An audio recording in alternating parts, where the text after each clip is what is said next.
I was going to make a sandwich, but oh dear, we run out of bread and salad cream.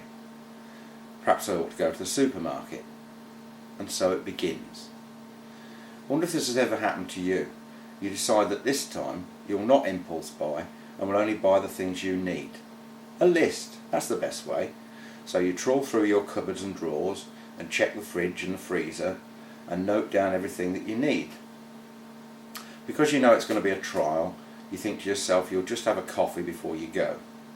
Another hour passes while you watch a bit of TV or surf the net and look at YouTube. Eventually you steel yourself for the ordeal and you get in the car to go shopping. You get to the car park and here it starts. You do laps. You don't want to park a mile away at the bottom of the car park where all the charity skips are, so you pootle around ever vigilant for the movement of a car's rear end. There it is. You brake sharply and wait.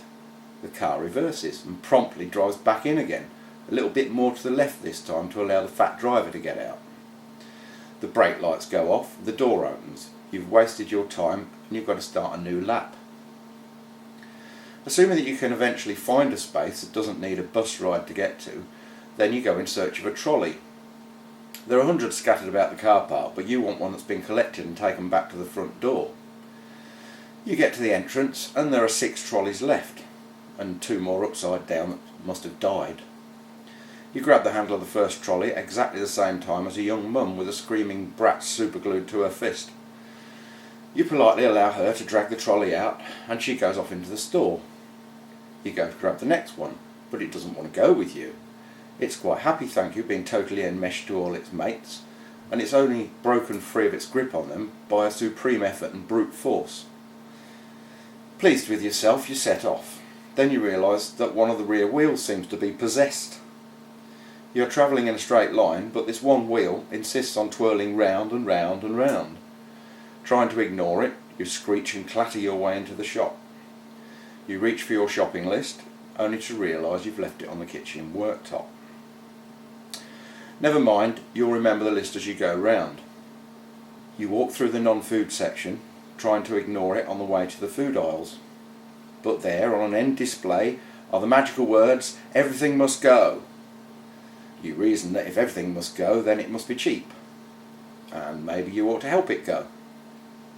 You scrabble through the reduced paraphernalia, looking for the thing that you might need, that you might want, or maybe you will need or want at some time in the future.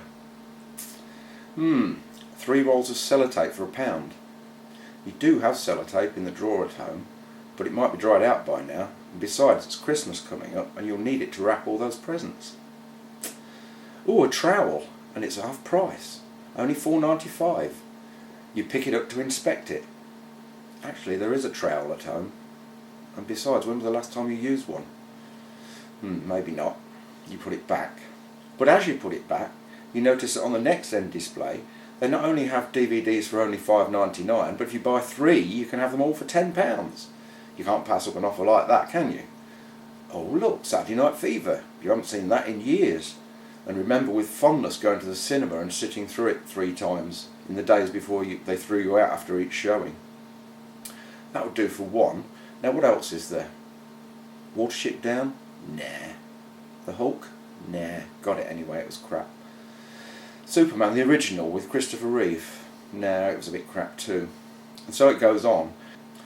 You eventually settle for Travolta, Alexander, because you haven't seen it and don't believe what the critics said, and Swim Fan, simply because you saw a trailer at the cinema and seem to remember some cute guy in Speedos in it. It might be a good film anyway, you tell yourself. It isn't, by the way, but you only realise that after you've sat halfway through it and fallen asleep through boredom. Enough dilly-dallying, you've got shopping to do. Onwards to the fruit and veg aisle. Potatoes, onions, tomatoes, cucumber. Done, we've started. Turn the corner to get coffee and tea. In front of you is a huge woman, the bottom half of which is poured into lycra pants and looks like a shrink-wrapped Michelin man. You try not to look because it's so disgusting, but at the same time you find it fascinating. You've never seen so many bits of one person jiggle and wobble in so many different directions all at the same time. You wonder how anyone could ever get into that state, then you happen to spot her trolley's contents. 200 red band cigarettes, 4 packs of lard, bacon pieces, chicken nuggets, a bag of frozen chips that half fills a trolley, ham, spam and jam. You wonder no longer. You manage to get past her, grabbing the stuff you need and head for the next aisle. In front of you now are 3 women, all with trolleys, who have decided that the supermarket is the best place to meet and discuss everything from kids' school dinners to the price of loo rolls. They are totally oblivious to the fact that people are trying to shop. You say, "Excuse me." Jabber, jabber, jabber, jabber. You shout, "Excuse me." They turn to look at you like you've just thrown dog crap at them and slowly move around in a circle, taking up exactly the same space as they did before, except now they're all facing in a different direction. They resume their chat because, after all, who do you think you are, shouting like that when all you had to do was ask? You sigh and raise your eyebrows and feel your temperature rising. You decide to try to get through the narrow gap and push your clattering possessed trolley forwards. That's when the trolley decides it wants to turn right, so you end up crashing straight into the trolley of the woman nearest to you. She tuts and goes, "Really?" And you smile weakly and try to say, "It's the trolley, sorry." But you know instantly that she doesn't believe you because she's got a face on upside down. Round in the next corner, you hear a splat sound as a small child hits the floor spread-eagled, and the ear-piercing scream that follows. Suddenly its mother appears, screaming almost as loudly as the child, telling it off for messing about and promising that if it doesn't shut up, she'll give it something to cry for. More mothers, more screaming kids. "Put that back. You're not having it. I won't tell you again. Right, no sweets. Wait to get you home, young man," etc., etc.